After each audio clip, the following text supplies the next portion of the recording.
प्रणाम। मैं यदुवंशी। या तो हम गैर सनातन हैं या वे। अब इसी की परीक्षा और पहचान होनी है। शंकराचार्य अभिमुक्तेश्वरानंद का कहना है कि शास्त्र के मुताबिक जो गो भक्त होता है वही हिंदू होता है। वे उत्तर प्रदेश और केंद्रीय सरकार से कहते हैं कि उन्होंने गो भक्ति दिखाई है तो अब वे भी अपने हिंदू होने का कर्तव्य निभाएं। अभिमुक्तेश्वरानंद का कहना है कि उन्हें योगी आदित्यनाथ से बहुत उम्मीदें हैं।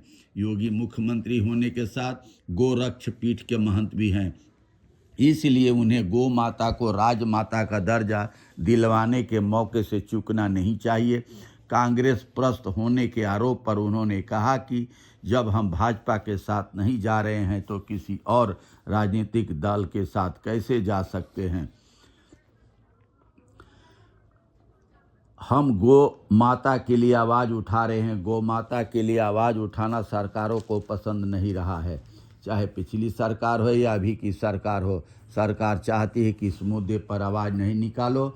मैं और उग्रता से आवाज़ उठा रहा हूँ। सरकार को लगता है कि इन्हें परेशान करेंगे तो बोलना छोड़ देंगे।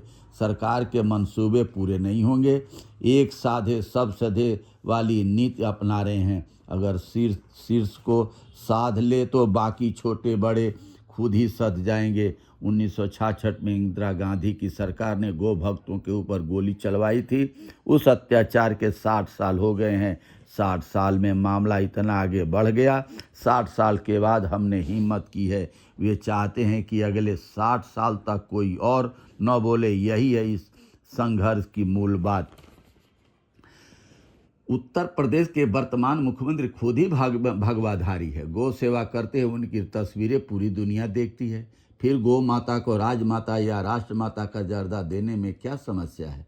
इस पर महात्मा जी ने कहा है, यह तो उन्हीं से पूछा जाना चाहिए कि कहाँ समस्या है। हालांकि आप जब विदेश जाएंगे तो देखेंगे कि वहाँ भी गाय की सेवा होती है, लेकिन विदेश में गाय की सेवा तभी तक होती है जब तक वो दूध देती है। गाय भोजन देना बंद करती है तो वो गाय को अपना भोजन बना लेते हैं।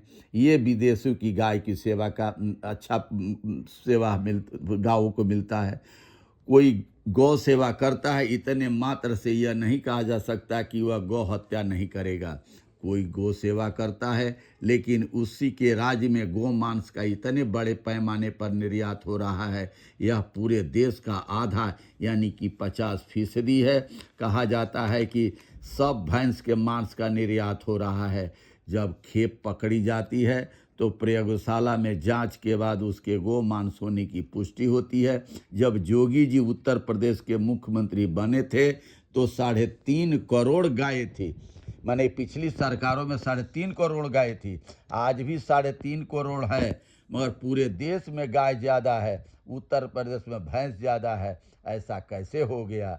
ये सभी आंकड़े ये असंतुलन चीख पुकार कर कह रहे हैं कि कहाँ कुछ जा रहा है, हो कुछ और रहा है। जब से योगी जी आए हैं, पहले 10 स्थान पर उत्तर प्रदेश था, आज दूसरे गौ मांस के निर्यात में दूसरे नंबर पर आ गया है। तो जोगी जी हिंदू होते भी या गौ रक्षा गोरखपुर के उसी के मठ से गौ रक्षा के नाम पर मुख्यमंत्री बने, सांसद बने, और इनके राज में गौ माता की हत्या हो रही है। और इससे बड़ा पाप कुछ भी नहीं हो सकता।